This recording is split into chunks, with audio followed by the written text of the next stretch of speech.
Hello student, आपण बघतोय the colligative properties due to electrolytes. The colligative properties due to electrolytes are change due to number of particles are change due to dissociation. तर त्यासाठी problem दिलाय, which of the following solutions will have maximum boiling point elevation and which have minimum freezing point depression assuming the complete dissociation. आता असा जो problem आहे हा बराच वेळा CET किंवा नीट JEE साठी हा विचारला जातो. तो आपल्याला वेगवेगळे ऑप्शन्स दिलेले इथं 0.0 molal KCl solution, 0.05 molal NaCl solution, 1 molal AlPO4 aluminium phosphate आणि 0.1 मोलाल MgSO4. तर कुठल्या इलेक्ट्रोलाइटचं सोल्युशनचा बॉइलिंग पॉईंट हा मॅक्सिमम असेल, जास्त असेल, आणि कुठल्या इलेक्ट्रोलाइटचा फ्रीजिंग पॉईंट हा कमी असेल.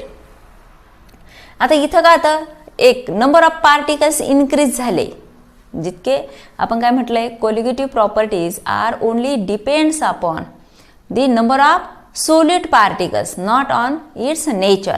मग नंबर ऑफ पार्टिकल्स इन्क्रीज झाले तर त्याचा जे कॉलिगेटिव्ह प्रॉपर्टी आहे ती सुद्धा चेंज होणार आहे, म्हणजे कॉलिगेटिव्ह प्रॉपर्टी सुद्धा इन्क्रीज होणार आहे. आणि नंबर ऑफ पार्टिकल्स डिक्रीज झाले तर कॉलिगेटिव्ह प्रॉपर्टी सुद्धा डिक्रीज होणार आहे. आता आपण त्याचं डिसोसिएशन लिहू. फर्स्ट KClचं डिसोसिएशन होतं K++Cl-, 2 आयन्स तयार होतात. आणि इथं मोलॅलिटी आहे 0.1 मोलाल सोल्युशन, आणि त्यापासून पार्टिकल्स तयार झाले, हे 2 पार्टिकल्स तयार झाले. त्यानंतर NaCl गिव्ज Na++Cl-, इथं 0.05 मोलाल सोल्युशन. आता इथं टोटल 2 पार्टिकल्स, 1+1 2 पार्टिकल्स, म्हणजे इंटू 2 जर आज केलं आपण तर काय होणार, 0.2 मोल्स तयार होतील. 0.1 मोलाल पासून इथं 0.2 मोल्स आपल्याला पार्टिकल्स तयार होतील. इथं सुद्धा 2 equal to 0.2 moles. Third AlPO4 gives Al3+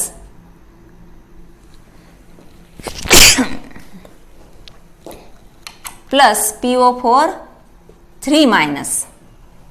इथं 1 molal solution gives 1+1 2, that is 2 moles.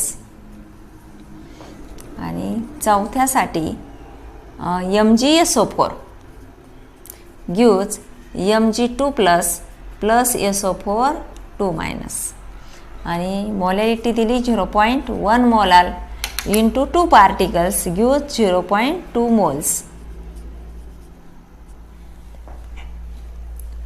इथं आपल्याला 2 पार्टिकल्स 2 मोल्स ऑफ आयन्स मिळतील. 1 मोल पासून 2 मोल्स आयन्स मिळतील. मग आपण इथं टॉईस जर केलं 0.2 मोल्स तर कुणाचे नंबर ऑफ मोल्स मॅक्सिमम आहे, तर इथं इथं 0.2 आहे, हे 0.2 हे 5 2 10 म्हणजे 0.1 मोल्स. इथं 2 मोल्स 0.1 मोल, इथं 2 मोल्स आणि हे 0.2 मोल्स. तर मॅक्सिमम इथं आहे आणि मिनिमम हे 0.1, कारण हे 0.2 आहे, 0.2 आणि मिनिमम इथं आहे, मिनिमम नंबर ऑफ मोल्स.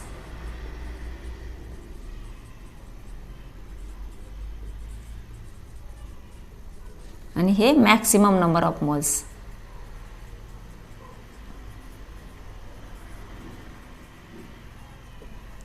तर याचं एक्सप्लेनेशन आपण काय लिहिणार, colligative property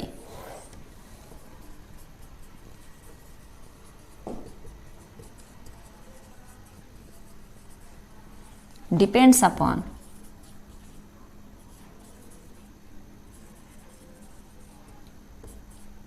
number of solid particles.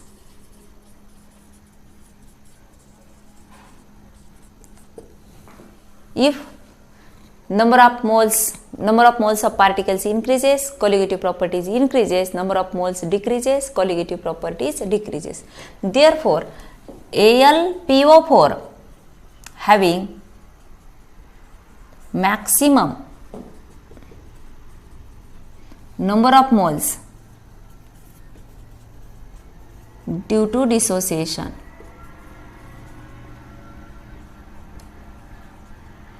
Hence, having maximum boiling point elevation. Boiling point elevation. While NaCl having minimum number of moles among these electrolytes. NaCl having minimum number of moles among given electrolytes.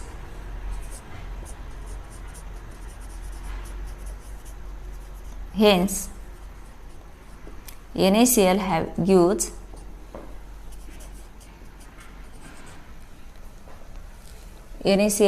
minimum freezing point depression.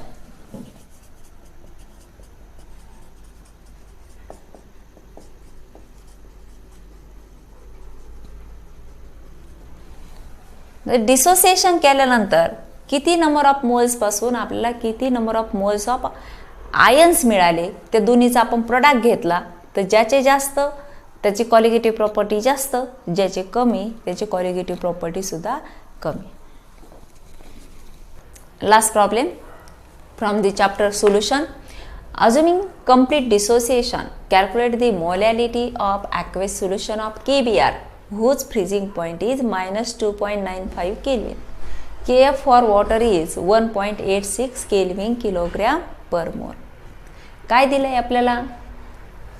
KBr सोल्युशनचा freezing point दिलेला आहे आणि आपल्याला molality विचारली आणि आणखी Kf ची value दिलेली. Given data.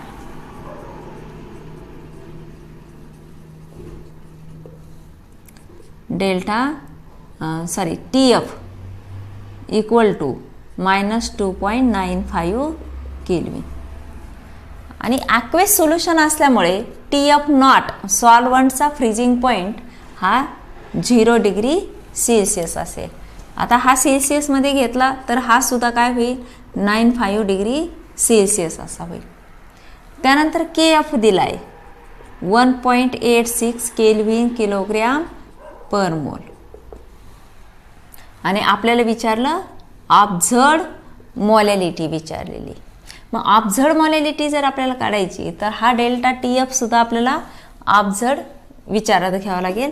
तर आपला फॉर्म्युला आहे डेल्टा TF ऑब्झर्व्ड इक्वल टू, आता KBr हे काय आहे तर इलेक्ट्रोलाइट आहे म्हणून आपला फॉर्म्युला होईल I into KF into M. आता डेल्टा TF ऑब्झर्व करायचा म्हणजे ह्या दोन्हीचा आपल्याला सबस्ट्रॅक्शन करावं लागेल. Delta TF observe equal to TF of solution minus TF naught 0 degree Celsius minus 2.95 equal to plus 2.95, याला आपण केल्विन नाही म्हणू शकतो. आणि I व्हॅल्यू आपल्याला काढायची. आता I ची व्हॅल्यू काढण्यासाठी आपण काय करतो observed colligative property divided by theoretical colligative property. आता इथं आपल्याला ऑब्झर्व्ड आणि थेरॉटिकल अशी कुठली कॉलिगेटिव्ह प्रॉपर्टी आपल्याला मोलॅलिटी न दिल्यामुळं इथं जरी आपण डेल्टा TF ऑब्झर्व्ड काढला परंतु मोलॅलिटी न दिल्यामुळे आपल्याला तिथं थेरॉटिकल कॉलिगेटिव्ह प्रॉपर्टी काढता येत नाही, हो की नाही. मग त्यासाठी आणि आपल्याला मोलॅलिटीच कॅल्क्युलेट करायला सांगितलेली. मग आपण आणखी दुसरा फॉर्म्युला आहे तर observed number of moles of particles divided by theoretical number of moles of particles किंवा theoretical molar mass divided by observed molar mass. तर इथं आपल्याला KBr इलेक्ट्रोलाइट दिलेलं आहे आणि त्यापासून K+ आणि Br- आयन्स तयार होतात. म्हणजे हे जर 1 मोल असेल तर त्यापासून 1 मोल के प्लस आयन्स तयार होतील आणि 1 मोल Br मायनस आयन्स तयार होतील, म्हणजे टोटल 2 मोल्स आयन्स तयार होतील, 2 moles particles. Therefore I equal to observed number of moles of particles divided by theoretical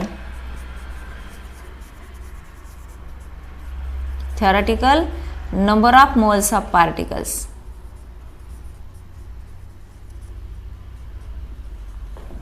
Observed number of moles 2 moles and theoretical 1 moles equal to 2. Unit cancel होईल. हे I equal to काय आलं आपल्याला 2 आलं. आता आपला फॉर्म्युला आहे delta TF equal to I into KF into M. यावरून आपल्याला मोलॅलिटी कॅल्क्युलेट करायची. Therefore M equal to delta TF observed divided by I into KF असा आपला फॉर्म्युला होईल. मग आता इथं डेल्टा TF ऑब्झर्वड किती आला आपला 2.95 केल्विन, 2.95 केल्विन. I ची व्हॅल्यू आली 2 आणि KF ची व्हॅल्यू आहे 1.86 केल्विन किलोग्रॅम पर मोल. आता हे केल्विन कॅन्सल होईल आणि हे काय होईल मोल्स पर किलोग्रॅम होईल. आता इथं आपल्याला लॉग अप्लाय करावं लागेल.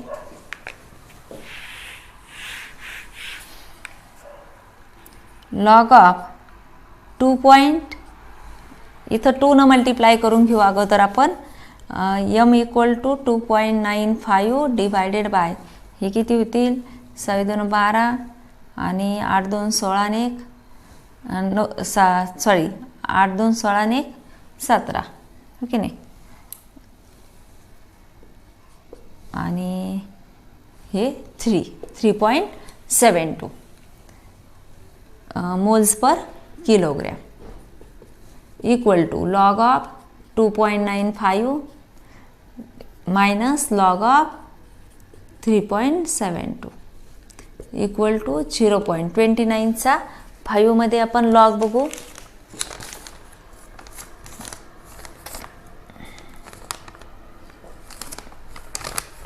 तो येतो 0.4698 मायनस 37चा 2 मध्ये 5705 आणि ह्या दोन्हीची सबस्ट्रॅक्शन येते